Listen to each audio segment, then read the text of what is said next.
ಎಲ್ರಿಗೂ ನಮಸ್ಕಾರ. ಮಾಧ್ಯಮ ಮಿತ್ರರಿಗೆ ಮತ್ತು ಪತ್ರಿಕಾ ಮಿತ್ರರಿಗೆ, ಯೂಟ್ಯೂಬರ್ಸ್ ಮತ್ತು ನಮ್ಮ ಇದು ಟಿ ವಿ ವಾಹಿನಿ ಎಲ್ಲರಿಗೂ ನನ್ನ ತುಂಬು ಹೃದಯದ ಸ್ವಾಗತ. ನಮ್ಮ ಲಕ್ಷ್ಮೀಪುತ್ರ ಮೊದಲನೇ ಇನ್ಮೇಲೆ ಅನ್ನೋ ಒಂದು ಸಾಂಗ್ ಇವತ್ತು ಲಾಂಚ್ ಆಗ್ತಾ ಇದೆ.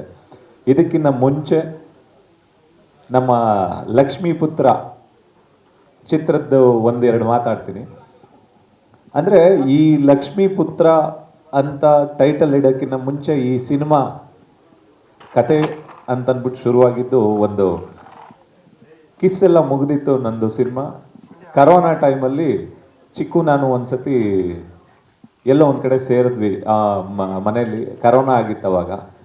ಕರೋನಾ ಇದ್ದಾಗ ನನಗೆ ಈ ಕತೆ ಎಲ್ಲೋ ಒಂದು ಕಡೆ ಒಂದು ತಲೆಯಲ್ಲಿ ಓಡ್ತಾನೆ ಇತ್ತು. ಈ ಥರದ್ದೊಂದು ಕತೆ ಇದೆ, ಯಾರಾದರೂ ಒಬ್ಬ ಹೊಸ ಹುಡುಗ, ಒಂದು ತುಂಬ ಇನೋಸೆಂಟ್ ಫೇಸ್ ಇರುವಂಥ ಒಬ್ಬ ಹುಡುಗ ಮಾಡಿದ್ರೆ ತುಂಬ ಚೆನ್ನಾಗಿರುತ್ತೆ ಅಂತಂದ್ಬಿಟ್ಟು ಒಂದ್ಸತಿ ಸುಮ್ಮನೆ ಆ ಕತೆನ ಒಂದು 20-25 ಮಿನಿಟ್ಸ್ ಅವ್ನಿಗೆ ಹೇಳ್ಬಿಟ್ಟಿದ್ದೆ ಅಷ್ಟೇ. ಅಲ್ಲಿಗೆ ಇದು ಲಕ್ಷ್ಮೀಪುತ್ರನೋ ಅಂತಲೂ ಗೊತ್ತಿಲ್ಲ, ಏನು ಗೊತ್ತಿಲ್ಲ. ಒಂದು ಲೈನ್ ಮಾತ್ರ ಅವನು ನಾನು ಡಿಸ್ಕಸ್ ಮಾಡಿದ್ವಿ. ಇದೆಲ್ಲ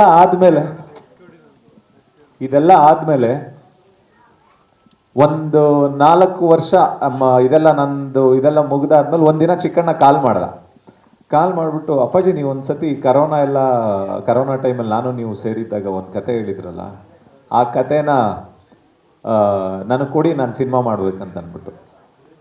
ಆವಾಗ ನಾನು ಚಿಕ್ಕಗೆ ಹೇಳಿದ್ದು, ನನ್ನ ಕತೆ ಯಾರು ಮಾಡ್ತಾ ಇದ್ದಾರೆ, ಯಾರು ಪ್ರೊಡ್ಯೂಸ್ ಮಾಡ್ತಾರೆ ಅಂದಾಗ ಯಾರೋ ಒಬ್ರು ಪ್ರೊಡ್ಯೂಸರ್ ಇದ್ರು. ಸರಿ ಅಂತಂದ್ಬಿಟ್ಟು ಅವ್ರು ಮಾಡ್ತಾರೆ ಅನ್ನೋಂಗಿದ್ರೆ ನಾನು ಕೊಡ್ತೀನಿ, ಆಯಿತು ಮಾಡಿ ಅಂತಂದ್ಬಿಟ್ಟು ಚಿಕ್ಕಣ್ಣನಿಗೆ ಓಕೆ ಅಂತ ಕತೆ ಕೊಟ್ಟಿದ್ದೆ. ಕತೆ ಕೊಟ್ಟಾದ್ಮೇಲೆ ಅವ್ರದ್ದು ಸರಿ ಹೋಗಲಿಲ್ಲ, ಹಾಗಾಗಿ ಆ ಕತೆ ಆಗಲಿಲ್ಲ. ಅದಾದಮೇಲೆ ಚಿಕ್ಕಣ್ಣ ಇನ್ನೊಬ್ರು ಯಾರೋ ಮಾಡ್ತಾರಂತೆ ಅಪ್ಪಾಜಿ, ನಾವು ಅವ್ರ ಜೊತೆ ಮಾಡ್ತೀವಿ ಅಂದಾಗ, ಇಲ್ಲ ಚಿಕ್ಕಣ್ಣ ಅವರು ಕಷ್ಟದಲ್ಲಿದ್ದರು ಅಂತಂದ್ಬಿಟ್ಟು ಕೊಟ್ಟಿದ್ದೆ ಮಾಡಲಿ ಅಂತಂದ್ಬಿಟ್ಟು. ಬಟ್ ಬೇರೆ ಯಾರೋ ಮಾಡ್ತಾರೆ ಅಂತಂದರೆ ಬೇರೆ ಯಾರಿಗೂ ಮಾಡೋದು ಬೇಡ, ನಮ್ಮ ಪ್ರೊಡಕ್ಷನಲ್ಲೇ ಮಾಡೋಣ ನಾನು ನೀನು ಅಂತಂದ್ಬಿಟ್ಟು ಅಂದಾಗ, ಓಕೆ ಅಪ್ಪಾಜಿ ನೀವು ಮಾಡ್ತೀವಿ ಅಂತಂದರೆ ಏನು ತೊಂದರೆ ಇಲ್ಲ, ಮಾಡೋಣ ಸರಿ ಅಂತಂದ್ಬಿಟ್ಟು ಕತೆ ಕೂತ್ಕೊಂಡ್ವಿ. ಕತೆ ಎಲ್ಲ ಸ್ಕ್ರೀನ್ ಪ್ಲೇ ಇದೆಲ್ಲ ಮುಗಿತಾ ಬಂದಾಗ ಏನು ಟೈಟಲ್ ಇಡೋದು ಅನ್ನೋ ಥರದ್ದು ಶುರುವಾಗ್ತಾ ಹೋಯ್ತು. ಹಂಗೆ ಹುಡುಕ್ತಾ ಇದ್ದೀವಿ. ಫಸ್ಟು ಬೇರೆ ಏನೇನೋ ಒಂದು 4-5 ಟೈಟ್ಲ್ ಅಂದ್ಕೊಂಡ್ವಿ. ಒಂದು ದಿನ ಲಕ್ಷ್ಮಿ ಅನ್ನೋ ಒಂದು ಕ್ಯಾರೆಕ್ಟ್ರು ಅಮ್ಮನ ಹೆಸರು ಇದಾಗಿದ್ದಾಗ ನನಗೆ ಲಕ್ಷ್ಮಿ ಅಂತ ಫಸ್ಟ್ ಬರಲಿಲ್ಲ. ಫಸ್ಟ್ ನಾನು ಗೌರಿಪುತ್ರ ಅಂತ ಇಟ್ಟರೆ ಹೆಂಗಿರುತ್ತೆ ಅಂತಂದ್ಬಿಟ್ಟು ಚಿಕ್ಕಣ್ಣನ ಜೊತೆ ಇದ್ದಾಗ, ಗೌರಿಪುತ್ರ ಅಂತ ಯಾಕೆ ಇಡಬೇಕು, ನಮ್ಮ ಅಮ್ಮನ ಹೆಸರು ಲಕ್ಷ್ಮಿ ಅಲ್ವಾ, ಲಕ್ಷ್ಮೀಪುತ್ರ ಅಂತಲೇ ಇಡೋಣ ಅಂತಂದ್ಬಿಟ್ಟು ಮಾತುಕತೆಯಾಗಿ ಅಲ್ಲಿಂದ ಲಕ್ಷ್ಮೀಪುತ್ರ ಅನ್ನೋ ಒಂದು ಟೈಟಲ್ ಉಟ್ಕೊಳ್ತು ಈ ಸಿನಿಮಾಗೆ.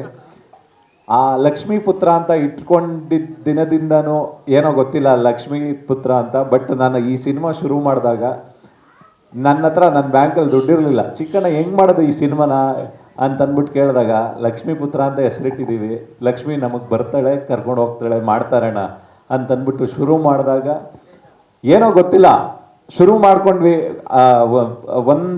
ಒಂದೆರಡು ತಿಂಗಳು ಲೇಟ್ ಆಯಿತು.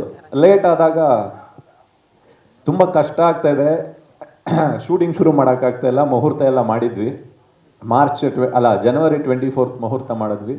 ಅದಾದಮೇಲೆ ಮಾರ್ಚಲ್ಲಿ ಶೂಟಿಂಗ್ ಮಾಡಬೇಕಾಗಿತ್ತು. ಒಂದಿನ ಕಾಲ್ ಮಾಡ್ದೆ, ಅಪ್ಪಾಜಿ ಯಾವಾಗಿಂದ ಶೂಟಿಂಗ್ ಮಾಡ್ತೀವಿ, ಆಲ್ರೆಡಿ 1.5 ಮಂತ್ ಆಯಿತು. ಇಲ್ಲ ಮಂತ್ರಾಲಯಕ್ಕೆ ಹೋಗ್ತಾ ಇದ್ದೀನಿ, ರಾಯರ ಹತ್ರ ಒಂದು ಪೂಜೆ ಮಾಡಿಸ್ಕೊಂಡು ಬರ್ತೀನಿ, ಬಂದ ತಕ್ಷಣ ಶುರು ಮಾಡ್ತೀನಿ ಅಂತಂದ್ಬಿಟ್ಟು ಒಂದು ಸತಿ ಮಂತ್ರಾಲಯಕ್ಕೆ ಹೋದ್ವಿ. ಮಂತ್ರಾಲಯಕ್ಕೆ ಹೋಗಿ ಬಂದದ್ದು ನೆಕ್ಸ್ಟು ಇನ್ನೊಂದು 2 ಡೇಸ್ ಅಷ್ಟೇ.